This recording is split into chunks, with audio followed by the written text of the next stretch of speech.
Bapangi ya munu mumepesa benu bambote mingi na dizina Yesu Kristo.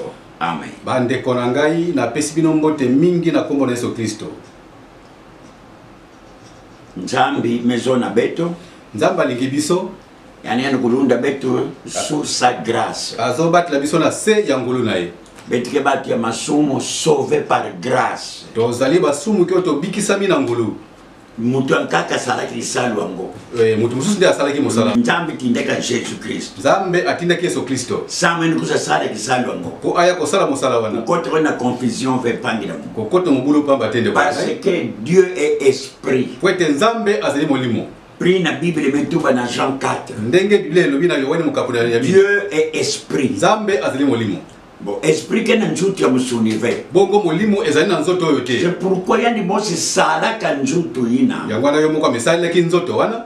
Mutino malashime tuba. Ndenge malakia yelobi. Ntindeka il a vu le Seigneur entrer dans son temple. Ete ya mona ki nkolo kokota na tempelo. Il a vu l'Éternel entrer dans son temple. A mona ki Yahweh kokota na tempelo na ye. Le temple. Tempelo c'est le corps mystique de Jésus-Christ. Ezali nzoto na bokamwa na Yesu Kristo. Il n'a kotaka l'esprit qui est Dieu. Oyo ekotaki molimo ezali Nzambe. Le Dieu, Nzambe, il a voulu d'abord créer le corps. Ye alingaki akela na nzoto. Le corps de Jésus-Christ. Nzoto ya Yesu Kristo.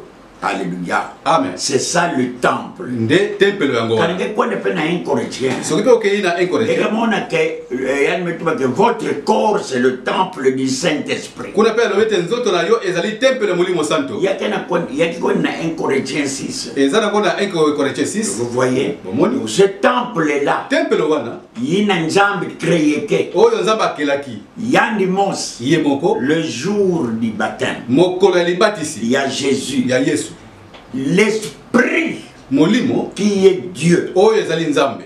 Dieu est esprit. Nzambe aza molimo. Tanga ya una Jean 4. Kanga ya wana Yohane mukapuna mini. Dieu est esprit. Nzambe azali molimo. Dieu no ngeke mona inti ya yake inti. Ndenge zo mona nzete ezali nzete. Bulu ya yake kibulu. Nyama oyo azali nyama. Mutu ya ndike mutu. Mutu azali pe mutu. Nzambe ya ndike esprit. Ye Nzambe azali molimo. Voilà, bake tatu ve. Bazali misatu te. Betike na banzambe tatu ve. Bazana banzambe misatu te. Bake salaka réunion ve. Basala kalikita te. Obetu vanda table ronde. Yakato sangana na mesa moko. Tatu. Biso misatu. Zambe tuzaba. Toyeba.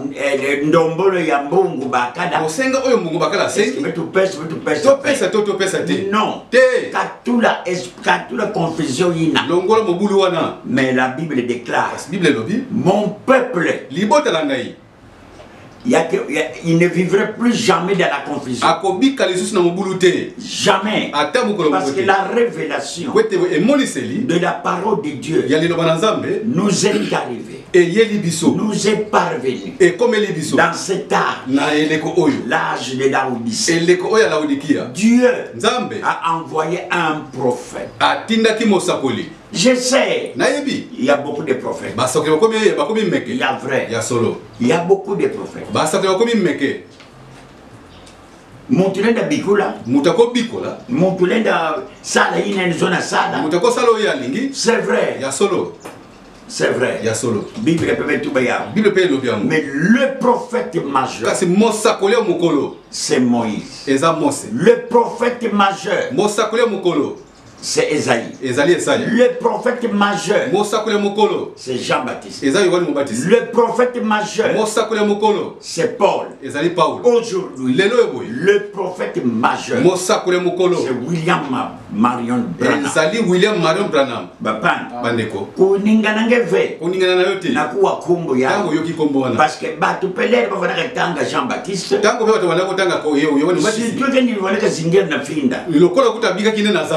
Kueleka kutu ve. Abala kutu te. Yani vuanaka na finda. Azake na zamba kuna. Considéré comme un fou. Ba mbona kile kola mutabolema. Meme katangani. Soko tangi. Na bangudi zanganga. Na banganga mibeko. Menge babiningana. Baningani. Na michopo kuningana. Na michopo kati ningani. Quelqu'un comme Jean-Baptiste. Motolokola Yohani un fou. Mutali. Que vuanaka na zuna na finda. Oya bika kana zamba. Il n'a même pas étudié. Atanga kutu te. Yani yetu bani ke prophète. Yinde koloba yende musakolo. Mais Dieu Kasinzambe a fait de lui le prophète majeur. Comme c'est qui musakole mukolo. Amen. Parole nande. Lilo banaye. Yina ni vanaka tuba. Oya zakolo. Ya vanaka katu paka tudwa nanza. E utaki tudwa nanzambe. Ça me montrer na ba juif. Que le Seigneur. Yani kana kati ya beno. Azala kati na bino. Pour baza makandi fe. Ba yibaki prophète. Mosakoli. Uniamisaka mingi fe. Ko kumisaka te. Il y a quoi le ministère? C'est vrai. Il y a solo. Mais il y a qu'une étape. Le prophète majeur, il y a une parole tout droit de l'Éternel. Non pas prophétie à Mutumosika, mais pour toutes les nations. Voici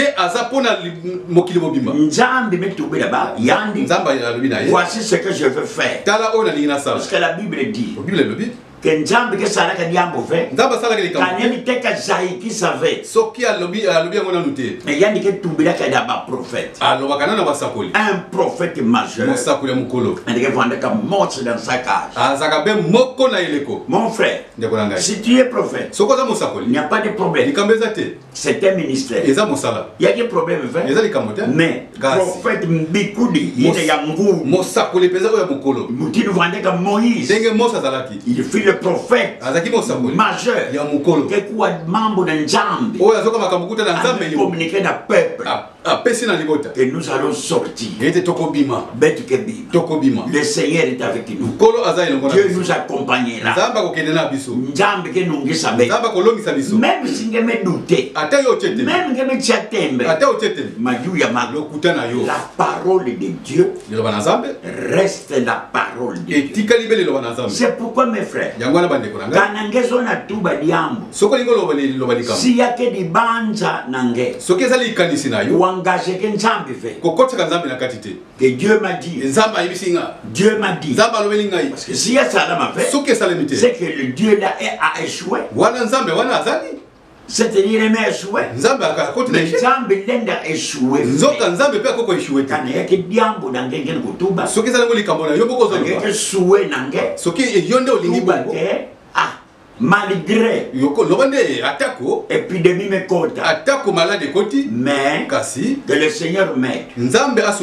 Je crois à sa parole. Je crois à la promesse de Dieu. Nzambe di salisa mungu samu ya kota vena injo na mungu to ya kota vena bwana to ya kota vena na njutu na mungu sambila vwane na kundima Nzambi yani kuwaka pe prière de la foi Nzamba yoka pe libondeli ya kundima ndima Nzambe ke kuwaka prière sokozana kundimi Nzamba yoka mais il faut pas engager Dieu kasi yoko kota Nzambe te pour dire que Dieu m'a dit Nzamba ebisinga épidémie corona ete bokolo ya corona ya ke kota vena injo na mungu eko kota ka tena ndako nanga Dieu m'a dit Nzamba ebisinga épidémie ete bokolo oyo ya ke kota vena bwana eko kota na mboko nanga Dieu m'a dit Nzamba ebisinga mes frères bande kona netu vanda sérieux toza la pesa sérieux kukinangu na venge mosi omitombola yo mokote bika Nzambi monika tikete Nzamba monana bika Nzambi monika tika Nzamba monana si Dieu ne t'a rien dit so kizamba lo bido eloko te kutuba petit ma yo pe ko lo eloko te sambila bondela tuba na Nzambe loba na Nzambe sadi samu sunga ngai samu diambo ya petele kambo ya bika salimina mu esalimela ngai ngeme gatuba kasokolo diambo ya likambo Nzambe tubira mu Nzamba ebisinga ya ke salimina mu ve eko salimela ngai te bo seme ka sala bongo suke sala tu fais échouer Dieu wala ukumisi Nzambe mutala kuta mes frères bandeko soyons sérieux. Toza la sérieux. Homme de Dieu. Mosali na Nzambe. Soyons sérieux. Toza la sérieux. Soyons humbles. Toza na kumikitisa. Betu monisa ke Nzambe ke na zulu na betu. To moni sete Nzambe asali kolo na biso. Ngeyu veke nata Nzambe na mabanza na ngeyu. Yote muto kwa Nzambe na makaniso ya yo. No. Ngeyu kwende na dibanza ya Nzambe. Yonde kende na likanisi ya Nzambe.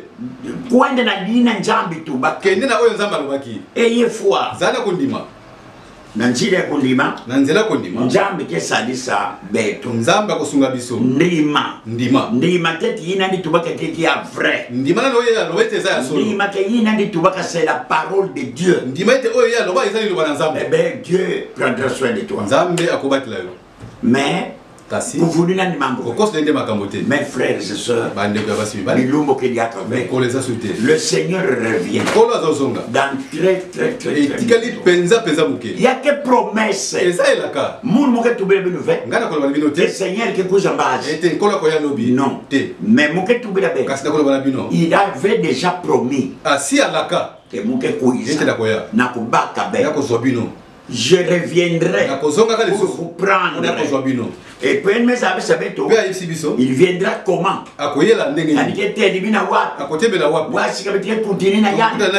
Il viendra dans les airs.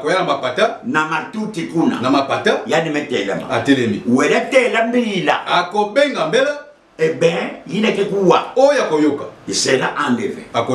Yandi bosi njambi ke zamunani. Les temples ici que nous portons. Il y a que bikana. Il y a que bikana. Et puis parole de Dieu. Lina kota kana kati nange. Jambi pesa nge Saint Esprit. Eh ben ngeke kwenda. Kudutenge ve. Kutana venya bakena kutuba. Nzambi lede ndivana sala inja. Tangu nzamba za kusala mokili. Ani vana conseiller. Azakina mopesi tolite. Ani vana na college ya banjambi tatu vebetu wizana kutoka vanga njani. Asangisa ki banzambe mususu teke yakati osektoke la mokili te. Non. Te. Il est l'unique Dieu. Azanzambe ka yemoko. Et son nom. Pe kombo na ye. Koso muntu fait déjà ba komba tata. Quand même. Aye ba komba tata le quand même. Kangemu. Ndeko nanga. Bosi nzambi ngeke sambira. Bongo nzambo yo sambira. Kesu na mu. Mutuna nanga. Kumbo nandi nani. Kombo na ye nani. Kumbo nandi nani. Kombo na ye nani. Parce que ngeta uyo tata. Ngeke tubira kabana ngeke. Wewe kabana. Tala buke nzambi na ngeke. Sikita tala na nzambi na yo. Nde nzambi na. Ndani nzambi na abu na mukili. Okay. Bayankaka bato moto. Bato mususu ya Kingande c'est le dieu du ballon. Entel yende nzambe ya ndembo. Okay. Bayankaka mbongo yandi nzambi ya inza. Mbongo nde nzambe mukili. Okay. Il y a beaucoup de dieux. Banzambe bazebele. Il y a beaucoup de dieux. Banzambe bazebele. Mais le Dieu que toi tu adores. Kasi nzambe oyo sambelaka. Dizina nandi nani. Kombo na ye nani. Kombo nandi nani. Kombo na ye nani. Il s'appelle comment? Kombo na ye nani. Wamutindu kanani ke tata ne gafete sibana kumba tata. Soki aza tata na yo. Ndenge yo okobosa na komba tata na yo. Nzambi kaka. Il y a beaucoup de dieux. Banzambe bazebele. Il y a beaucoup de dieux. Banzambe bazebele. Pangemu. Ndeko nanga. Sala keba. Keba. Bika mutu bela ngeke. Kikana yebisa yo. Le Dieu que moi je vous prêche. Nzambe oyo ngana sote ya bino. Kombo nani. Kombo na ye. C'est le Seigneur Jésus-Christ. Kolo Yesu Kristo. Yandi. Yende. Kulanda ba mambo ke tubaka batu ve. Kulanda te bakabo pampa batu balobaka. Il faut ngevwanda na nzayulu. Esenga ozala na boyebi la révélation de la parole. Boyebi ya liloba na Nzambe. Nzambe ke moniki na ngai. Nzambe ko mona na yo. Par sa parole. Na liloba na ye. Par son esprit. Na elimo na ye. L'air que dia kave. Tango ezali susute. Dans bientôt nous partons. Kala tete zokende. Kama mingi ve pangi na mundu beti yana kuenda. Kala mingi tende ko zokende. Parce que bidimbo yina Nzambi Yesu Kristo tubireka betu. Bilembo o Yesu Kristo alobeleki biso. Yina fete salama avant yani kuza boke na betu. Oye sengeleke salama yambo ya kubenga biso. Ba bidimbo ango. Bilembo ango. Ngeke ya kulala. Yo zo ulala pongi. Yake na kumona. Ezo mona nati. Yake na kumona. Ezo mona na. La Bible déclare. Bible lobi. Dans les derniers jours. Na mikolo ya suka. Il y aura des temps difficiles. Ça aussi c'est un signe. Si les temps sont devenus difficiles, croyez que nous traversons les derniers jours. Amen. Parce que la Bible que vous n'avez il y a des temps difficiles. Il y a grande puissance.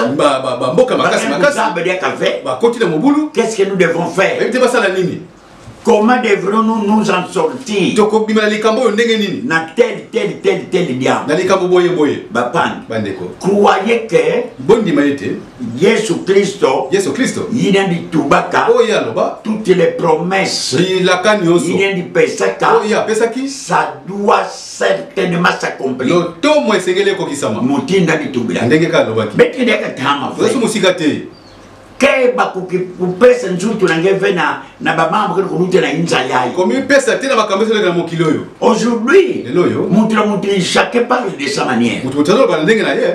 Mengeyo rejoindre la manière de Dieu. Amen. Yo sangana na lolenge oya nzambe. Katuka na manière ya batu. Longwa na lolenge oya batu. Parce que yina nzambe tubaka. Kote oza bala baki. Yawu kaka ke kokisama. Ne yango ndeko kokisama. Yawu kaka. Yango kaka. Beti kede kana tampe. Toza sina tangu te. Bapangi. Bandeko. Beti vutro na Jésus Christ. Tozonga na Yesu Kristo. Tu vutro no bana banzambe mu Bible. Tozongi sabana nzambe na Bible.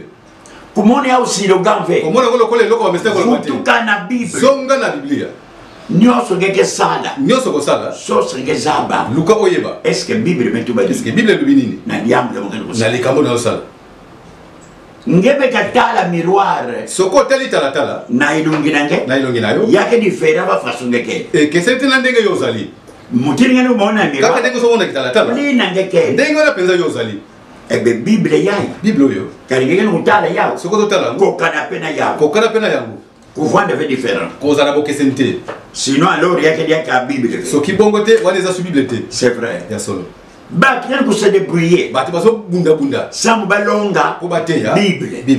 Menga meka kuwa yan. Soko yokiye. Du début à la fin. E baleti suka. Ah, c'est pas ce qu'il y a. Pasi bande. Bangi yake pasi. Bande ko komi pasi. Batu tena kubangula povo ya Nzambe na makanisi nandi. Batu bazo limbola maloba na Nzambe na makaniso ya hii. Saint-Esprit kedia kana kisaluve. Ulimbo sasa suna tina te. Parce que yini ni metanga. Oya ndani. Yini ke bangula façon nandi. Yango ya ko limbola na ndenge naye. Mais où est le travail du Saint-Esprit? Ko wapi musala ya mulimo santo? Et Jésus Toubaka. Quand le Saint-Esprit viendra, il vous conduira dans toute la vérité. Il ne vous conduira pas dans des doctrines fabriquées par les hommes. Parce que les bâtiments sont fabriqués par les doctrines. Alors, vous savez, du bundu, vous savez, le règlement d'ordre intérieur du bundu. Fabriqué par les doctrines. Moyen vwanda en accord avec Dieu qu'elle est fait. Seigneur, Yesu alikukamba. Tatu kila muzaba ngeve. Ngebe travailler na iniquité na disumu na nko. Osali pele disumu na nko. Le Seigneur revient dans très bientôt. Je ne parle pas de la fin du monde. Monde qui était. Mais c'est l'enlèvement de l'épouse de Jésus. Il l'a promis. Il y a que promesse à la Bible. Il y a Jésus pesa kabet. Je m'en vais et je reviendrai vers vous. Je vous prendrai afin que là où je suis, vous y soyez aussi.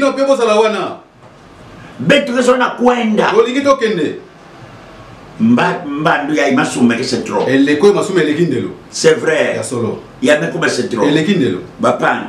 Bible me tuba. Bible na mukanda ya hébreu. Na mukanda hébreu. Bika Nzambe sali sabeto. Tika za basunga biso. Na mukanda ya hébreu. Na mukanda hébreu. Chapitre 4. Na mukafamine. Quand betu tanga na premier verset. Soki to tangi na nzela liboso. Ebedeyo. Donc hébreu. Hébreu. Chapitre 4. Na mukafamine. Verset 1er. Nous lisons au nom du Seigneur. Amen. Craignons donc tandis que la promesse d'entrer dans le repos subsiste encore.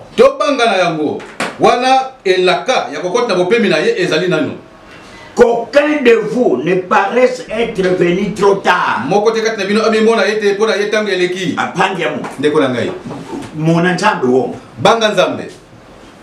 Kangeyo ve mutatete Nzambe salaka. Yote mutaliboso Nzambe akelaki. Mangiti kunumaka vanga. Bikama oya sala.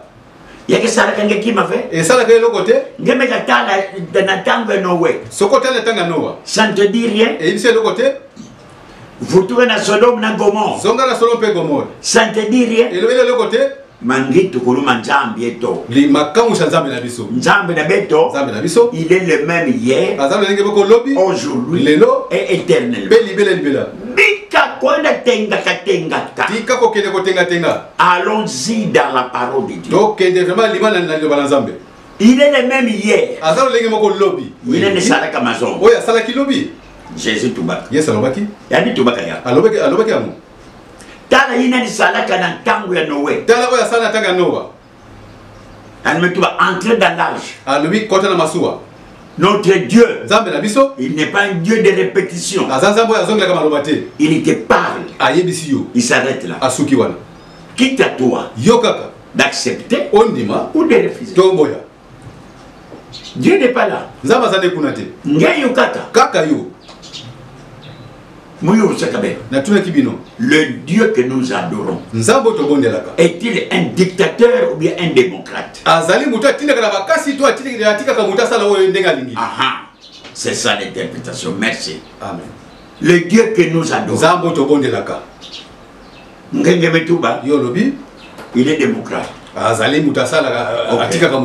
C'est-à-dire, malgré yina njambe tubaka menge sala yina ngezo ça va. OK. Nkaka betuba mususa lobi Dieu est dictateur. Nzamba tinda kana makasi yazona tuba elikoloba quand Dieu dicte soki Nzamba pesi bangoti faites ce qu'il a dit. Yo de sala uya lobi ngeme ka sala de contre il était fou en enfer. Je pense qu'il est comme ça. Ne donnons pas la démocratie à Dieu. Je ne parle pas de démocratie des pays de ce monde. Je suis dans la parole.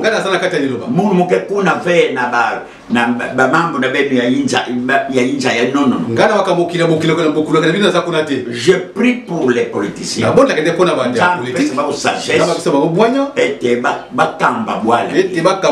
Je prie pour eux. Mais moi je ne le suis pas. Je ne le serai aussi pas. Laissez monter la montana donna n'ani travail. Il y a que mon nouvel. Jésus, comme politique, il n'a pas fait ça. De force, c'est-à-dire les politiciens. C'est là dans Jean, je pense. Nous allons lire ça. Jean chapitre 6. Oui, oui, c'est dans le chapitre 6. Verset 15. Et Jésus, sachant qu'ils allaient venir l'enlever pour le faire roi, se retira de nouveau sur la montagne douceur. Jésus-Christ, de son vivant sur la terre. Na colonie, na colonie, il y a Italie, je pense.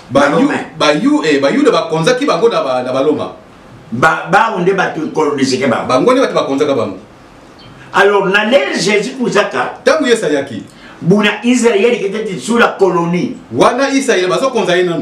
Na ba Romain. Ba on ne pas coloniser ba. Moutino Bamindere Kouzaka n'enquête de n'importe quel pays pour coloniser en Afrique. Ba Oudiaka. Ba on a colonie quelque part. Mais tu vas à Amérique si je ne me trompe pas. Il y a qu'Angleterre qui colonise. Ba on débat coloniser américain. Ah oui mes frères. Mais juif Israël. Si quoi Israël? Colonisé par les Romains. Mais période où Jésus Isaac. Lui-même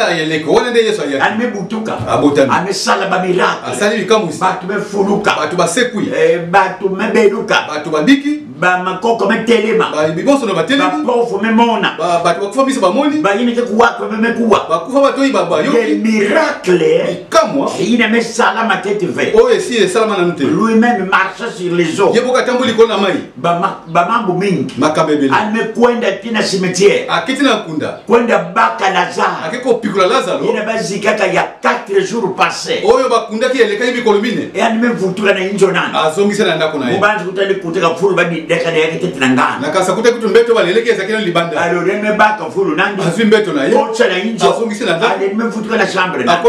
Jésus l'a fait. Yes asalamu. Bayou de métal. Bayou batali sui.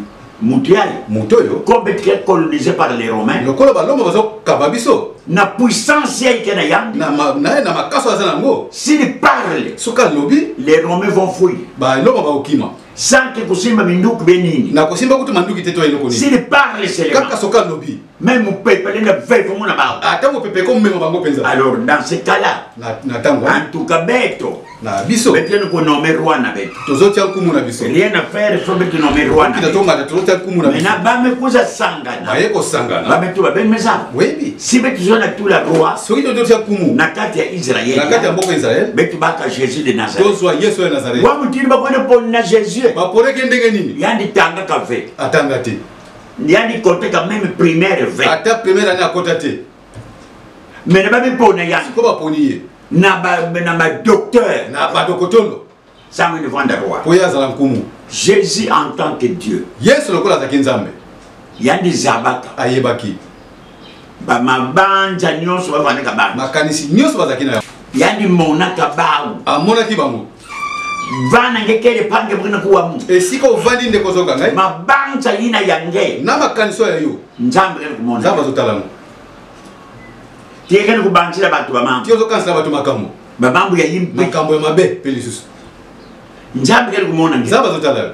Tiekene kupesa mutumbote. Tiyo pesa mutumbote. Ngeme yanga dena kumona ndi. Osepili kumona. Orke na ntima na nge. Zoka na motemo ya yo. Yesu wanaka nge yangi. Ngekano yete. Nzambe kumona mabanja nge. Nzamba zotana makanisi na yo. Jésus mona ka mabanja na. Yes, amona ki makanisi na bango. Ka batu yayi. Matoyo. Ah, yayi abakari kutuba samu na Mungu. Ndiye ngo zoka sapona ngai. Mene baba kuza tuba. Sibai koloba. Yandi.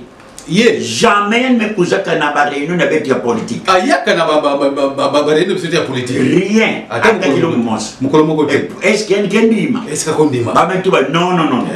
Nous devons aller l'enlever. Et c'est que vous soyez na makasi penza. Beto da bikani na bureau. Keko tike na bureau. Ale betu ba juba yuda metuba. Biso ba ndeto lobi. Keyo ndeme kuma chef na betu. Yo okomi chef na biso. Keyo me kuma roi na betu. Okomi kumu na biso. Betu back and forth. Tozo ina makasi. Parce que na praye kaka betu back and forth. So kina bongo to zo ite. Yani ndima na ndife. Ndima na ite. Betu back and forth. Tozo ite na makasi. Jésus mon akaba. Yes atala ya mona ki. Parce qu'il est Dieu. Parce que zanzam. Mabanja betu nyonso nzaba ya. Makanzi biso nyonso ya yebyo. Ngesala ka hypocrisie. Yo sala ka mbita ndiba. Sala ka yina ngeso na sala. Sala ka yo. Mais Jésus ke ko mona nge. Yes azo mona yo. Bena yiki diabo salama. Nina we salama ki. Bapangira mo. Bande ko ngai. Lere bakwenda kana kubaka yani. Tangu bakile ko bazoye. Lere banango kaka. Tangu balongwe. Samba ko da enlever yani na mankingolo. Bakile ko yiba ino ko na makasi. D'après bao. Yani ko na place ina. So bakumi kana barome me kuisa. Siki baloma baye. Banaka minduki. Bame amanda. Minduki na baya kedida fe. Manduko le ko le la kutute. Banaka nini. Bame melo ko disko. Koka yani fe. Parce qu'il est puissant. Oya sana nguya mi. Ce jeune homme là est puissant. Elenga sana nguya. Il n'a que 30 quelques années. Asaka na bambula. Mais il est très puissant. Asaka nguya mingi. Nangeli gana 30 naka ou 32 ans. Tangu na zikina ba 30 à 32 ans boy. Les banango kaka. Tangu balongwe. Ya bitmetanga na Jean. Yango to tanga na chapitre 6. Na mukapi. Verset 15. Na verset 15. Et Jésus sachant Yesu ko yebaka. Qu'ils allaient venir l'enlever pour le faire roi. Te balingi kiba ya ko zoina bakasi ko komisa ku. Se retira de nouveau sur la montagne lui seul. Abendela kili isusu na ngomba yemoko. Yani metina nandi. Akimi na ye. Lere ba juifu kuzaka kamba yule bayaki sika basa abireka ni yanke vuandaka sika bakanisa ke yazali bakuza kukuta nikele bakuta zate basosa baluki bamona kandi bamona kete yani me se retire abendani na ye yani me kwenda swamina na montagne ke kino na ngomba kuna ni kwenda kavuanda nde sika kinoko bata bana tiba fatigeke tiba lemba kino bosi Jésus me vu nde Yesu azomi mes frères bandeko kima metina Jésus eloko Yesu kimi munu mukwenda ngai na kendo na kusalani nakele kusalani le Seigneur Nkolo m'a fait grâce. Moi di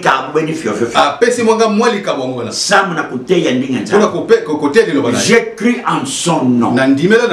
J'écris au nom du Seigneur Jésus. Moi je crois na œuvre de la croix. Je crois. Jésus-Christ est mort. Son sang a coulé. Je crois au sang de Jésus-Christ.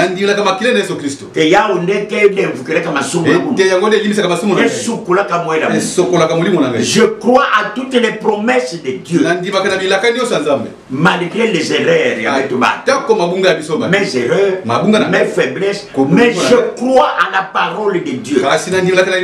Il est capable d'effacer mes péchés. Il est capable d'enlever mon. Je crois.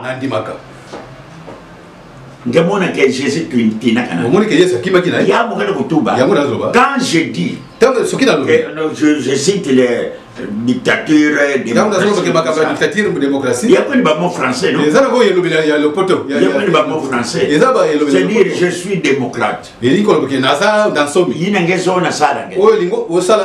a pas de problème. C'est l'homme qui s'est donné la démocratie. Mais Dieu reste dans ce qu'il a dit. Il dicte, fait ce qu'il a dit. De ça, il y a ouvert problème. Au titre de diable. Mais l'homme, il est libre. Mukwenda muna église yina bake kudiaka batu ngeka mvula mekanoka nzambe meba udikila pe jardin nange nzambe pe a police pe bilanga oyayo mukwenda muna église bake presque fausseté nakenanga kuna isika wateka lokuta yo kaka sala yinengezo sala kanengo lingi. Mais Dieu te dit rentre dans sa parole. Zonga na lelo bana ye na kati ya âge de la Odyssée. Dieu nous a envoyé un prophète avec un message. Le prophète est venu nous apporter le message. Mais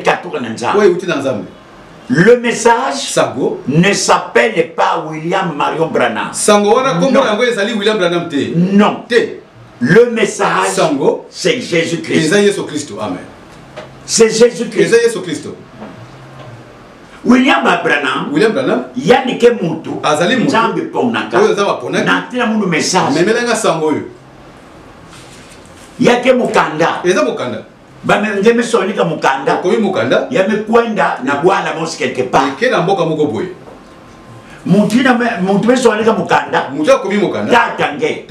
Il s'appelle Papa Jean. Papa Yohan.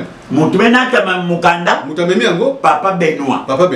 Mais Papa Benoît pèse Mukanda. Voilà Papa Benoît pèse Mukanda. Il est de tout avec Papa Benoît tout la moune. Papa Benoît hebisingai. Que Yannick est malade. Azobela. Que Yannick est moufati sunga Yannick na mwanda mbombo. Na sunga ina pèse moi bon. Ça m'a dit couise la moune. Ko aya ipananga. Mais non.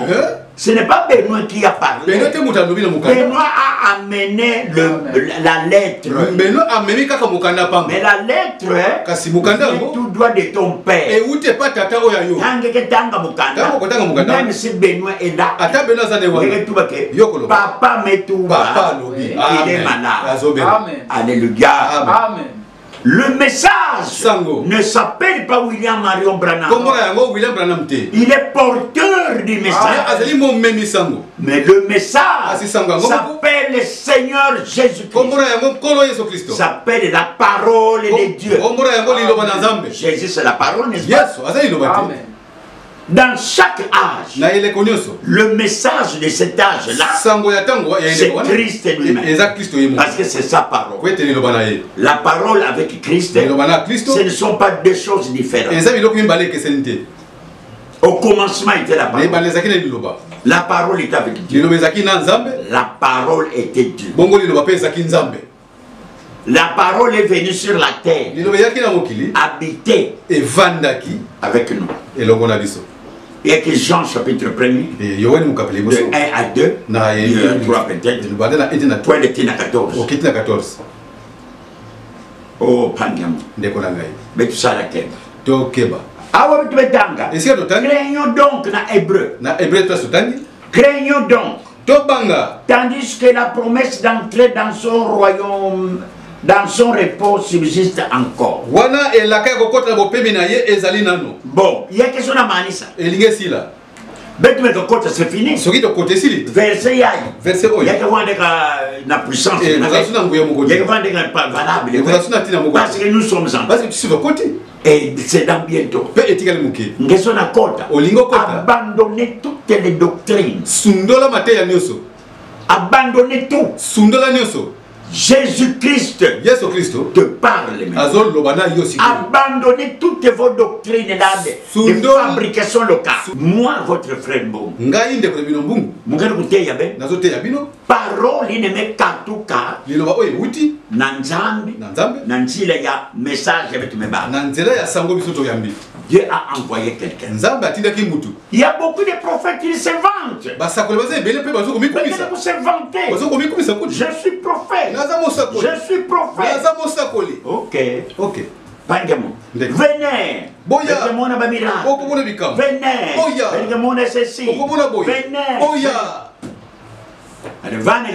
Kaka bakari kuwishana kapena batu basokona kapeka kana ba ni moshe eza business moto eza mbongo te dozulu kala dozulu mbongo der muke bokilange soki na bengi yo ngeyu témoigner yo pesa litatu tu bakaka ke lo bakaka nzambe ya prophète Mbongo nzambe ya mosakole Mbongo aza nzambe ya solo ndike nzambe ya cheleka na kendeki mukwendaka bapange mu bandeko kuwake yoka. Donc vous êtes attentif landa. Yoka kaba ko malam. Mulanda ka mosi na radio. Na landa ki ko na radio. Yani kuendeka. Na akeneki. À quelle heure? Na tangu ni 19h. 19h.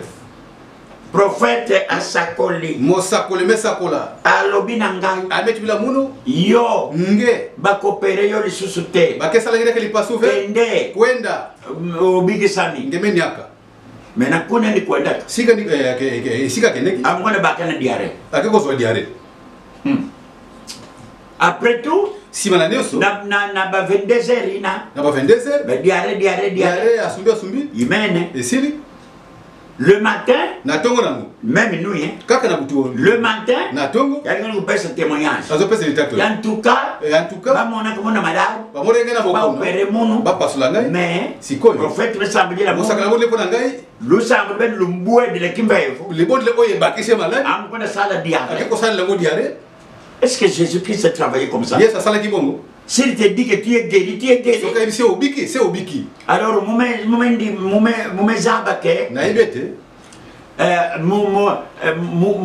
Mukwendeka wese maladi ina. Na ibeke na kedeko sumba maladi wana. Lero mufutuka na échographie. Tangu na soke na échographie. Ba mesa bisa muno. Na ibisingai. Antukange wasike ke sambi. Yo obodla ka wapi? Antuka landa kana mu kone ke sambi la. Landa ka ngesi kwa obodla ka wana. Ba kana nzambi ya kedi. Bazana nzambi solo. Al malade na ke dia ka ve. Malade no esili. Docteur metu bila. Docteur ya bisinga bom. Ba pan. Bane. C'était à 19h. Ezaki na 19h. Ya wi na ndeni kuandika kutana prophète. Nde esika ngonga kene kutana mosakole. Prophète me sambi la. Mosakole bonne pona ye. À 20h. Na 20h. 21h. Diarrhée me ban. Diarrhée fungomi. Après me kuza manisa. Pe esili. Le matin. Na tongo. Allez, yann me kuza na prophète. Aye na mosakole. Na kumutuba ke. Docteur Metuba. Oh non, docteur Alobi. Mume Beluka. Na biki. Ayiki ndeni basara ke échographie. Oh ngo examen échographie uti kuna tango nini yo? Na pi parler comment? Butu to ndenge nini? Yiki ndere. Nte tango nini? Oh bapanja mu. Bande kolana. Betu bike ba vanti. To tika maseki. Bake sala ka mbongo va na ko utiliser kombo ya nzambe. Basala ka mbongo na kombo na nzambe te.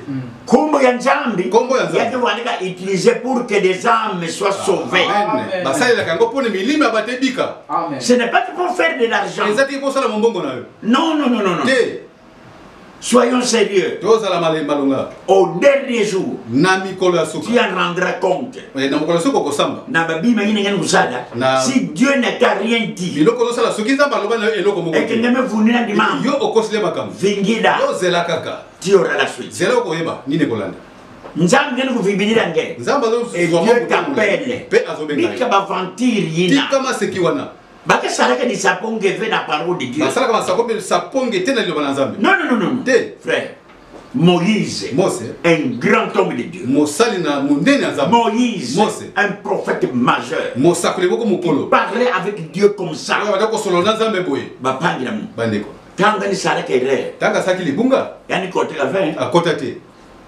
Je ne dis pas que Moïse est perdu. Non. Na Canaan na kota te. Mais nini quel vous montrer beto? Que Moïse n'était pas perdu. Jésus me cuisa. 4000 ans après le départ de maman. Mais tant que Jésus cuisa. Ani na tela minongo gidan na montagne. Transfiguration. Alors, tant que nous avons de l'autre côté, Élie, de l'autre côté, Moïse. Moïse était perdu. Dans la gloire avec Jésus. Moïse n'était pas perdu. Mais la faiblesse Moïse n'était pas entré. Ani kota kave. Akota gite. Kaka ani mona kakana. Amona ne kanana. Ani mona kabasinya ya kana. Amona kite bilemba kanana. Ba yina di tinda ka. Yani mona ni guteke. Atine ki ba nongi pe ya megaki. Donc ba don ya kana. Makabo ya kana. Kodia ba ya. Kodia na ba. Ko ya mona ki ba meka ka ya. Megaki. Mais ani kota kave. Kasi akota gite. Ani kota kave. Akota gite. Moïse allait demander pardon. Seigneur, t'as la place où ça fait 40 ans que tu 40 ans ça m'a été mettre kota. Seigneur, pardonne-moi. Dieu me tout c'est assez. D'ailleurs, on avait ça à la place. Remise, reprise. Na moutine que côté ça. Nani peuple Josué. Yann que côté ça. Vous voyez frère, il fit l'ami intime. Il parlait avec Dieu. Pour faire voir aux gens que Momo que Kodia que Nzambe.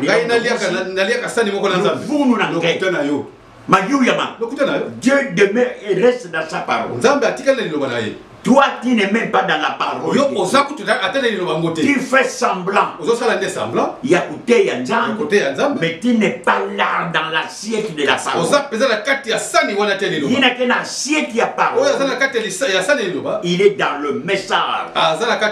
Il y a Nzambe, mais tu ne me bafouer le message. Donc, tu me bafouer la parole de Dieu.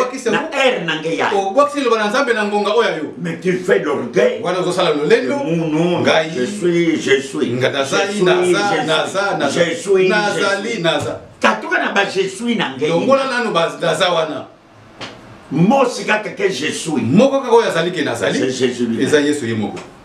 Parce qu'il a dit dans Jean 8, je pense, avant qu'Abraham fût, moi je suis. Est-ce que va comprendre? Est-ce que va comprendre?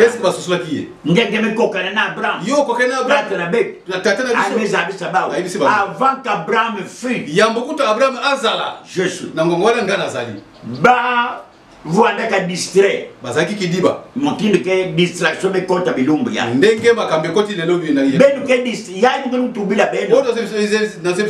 ne vous parle pas pour remplir l'église là où je suis, non. Mais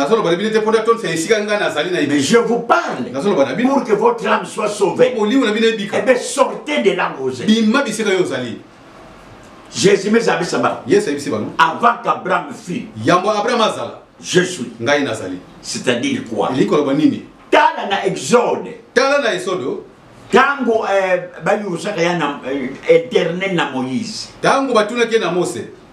Moïse bayusana. Mose tunie. Lero muke kwenda. Wana ngana zokende. Bamayusa mu. Bakotuna ngai.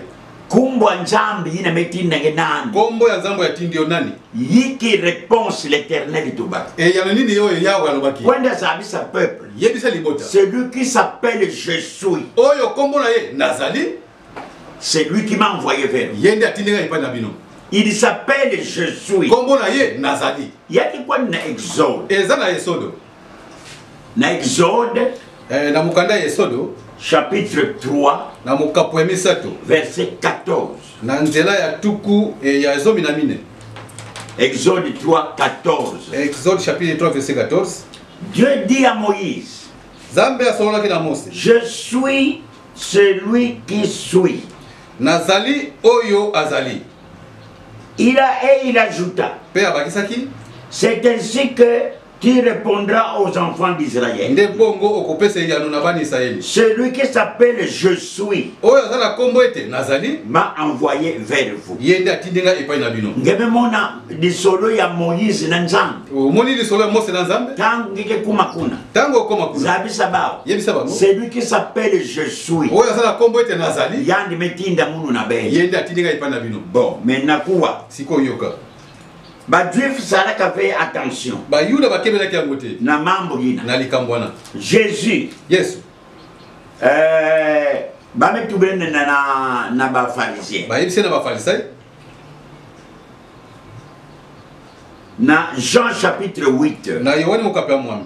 Betubana verset 56. Abraham, votre père, a tressailli de joie de ce qu'il verrait mon jour. Et il l'a vu et il s'est réjoui. Abraham, tatana bino, ye atondra na sai.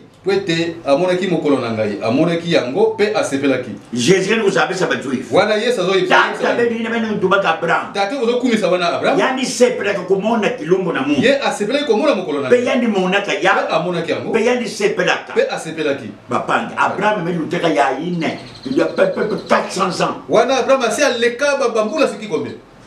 Maintenant Jésus n'a que 30 ans. Yesu kaka watuko misa de bambula. Ndia solo baboye. Bayuda ba me révolté. Bayuda ba tomboki. Dans verset 57. Dans verset 57. Les Juifs lui disent. Bayuda ba lobina ye. Tu n'as pas encore 50 ans. Nalo kutokomina bambula tukumita note. Il a vu Abraham. Yo mona Abraham. Ngebu tena 50 ans. Yo mutu sakuta tena 50 ans. Moutme lutera il y a 4000 ans passés. Yahweh ngemetu eske ngemona ka Abraham. Yo lubiko mona yi. Ina separa kana kilumbu nange. Kwa sepere mukolo na yo.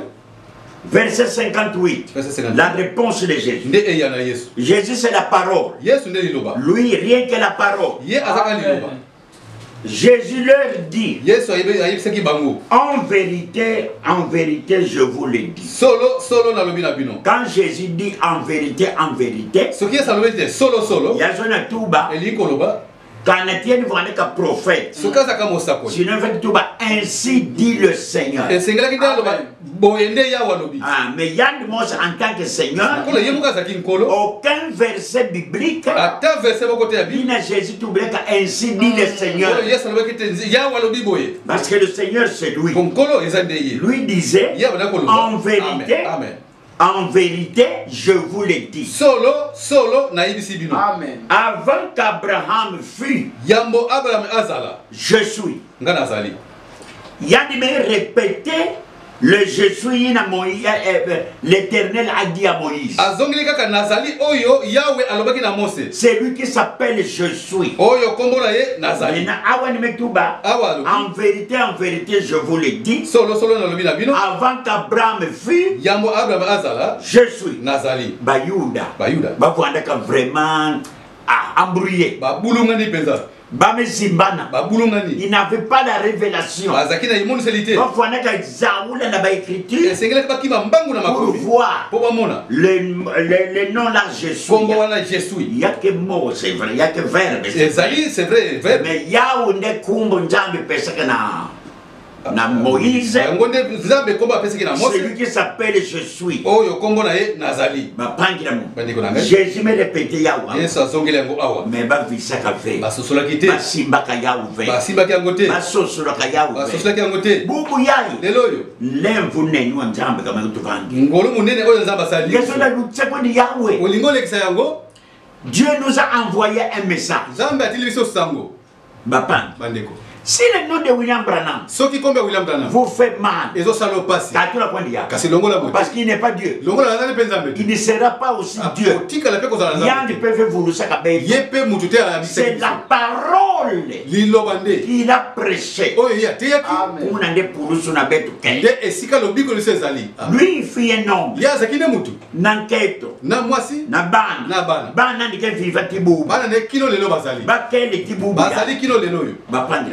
Il n'est pas Dieu. Il ne sera aussi pas. Mais Dieu, comme il a choisi Paul, il lui a choisi aussi. Parce que dans les 7 âges de l'église, Écoutez mes frères, Dieu zibule ka brèche. Sam na betu ba naso païen. Betu kuwa la vraie parole de Dieu. C'est pourquoi il a pris un juif. C'était Paul. Mobanje ne voit la famille à Benjamin. Donc Paul. Yann me tombé les yann. Vas-y, apôtre des païens. Qui je suis moi. Paul est venu. L'église a commencé par un prophète qui est Paul. Amen. Alléluia. Amen. On l'appelait Paul. Dans la Bible, il est là. Il a aussi beaucoup écrit. Mais nous tenons âge nyons. Donc âge nyons. C'était des réformateurs. Colomban, Luther, Martin, Wesley, réformateur. Maintenant, l'église qui a commencé par un prophète pour que l'œuvre entre chez les païens, et bien l'église est en train de terminer par un prophète. Semble que toute la fin de l'œuvre de païen. L'église a commencé par un prophète qui était Paul. On n'adore pas Paul. Non. On adore Jésus-Christ. Mais Dieu l'a utilisé. Maintenant,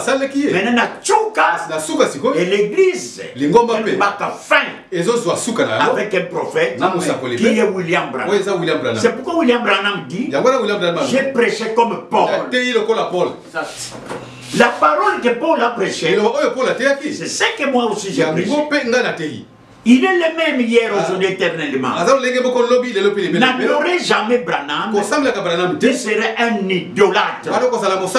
Non, il ne faut pas l'adorer. Nous adorons Jésus-Christ. Nous avons beaucoup de respect au prophète que Dieu nous a envoyé. On travaillait avec toute la sincérité. On pèse la parole. On pèse le message.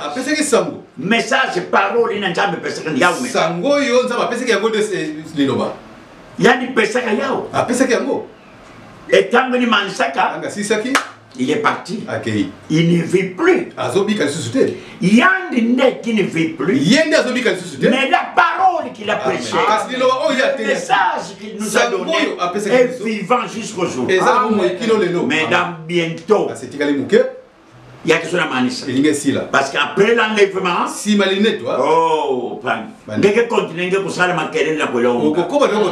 mais l'esprit ne sera plus là.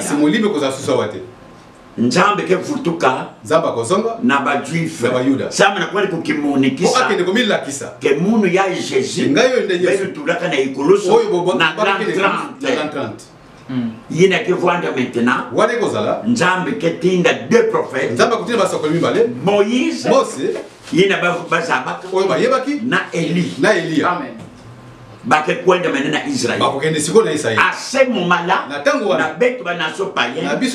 travail de Dieu est fini. Les églises continueront. Tous ceux qui parlent beaucoup, ils continueront à parler. Mais le Saint-Esprit ne sera plus là. Mais Bilumbria, il y a quelque chose à manier. Venez mon frère. Faites-vous baptiser au nom de Jésus-Christ. Venez frère. Décidez de venir suivre la parole de Dieu. Non pas venir suivre Mbungu bien son église, non. Si tel est le cas, vous ne voyez pas. Mais venez, suivez la parole. Venez. Kukipesa na nzambe. Yani ke pesa ka nyonso. Yani ke pesa ka nyonso. Le Seigneur revient. Soyons prêts. Soyons prudents.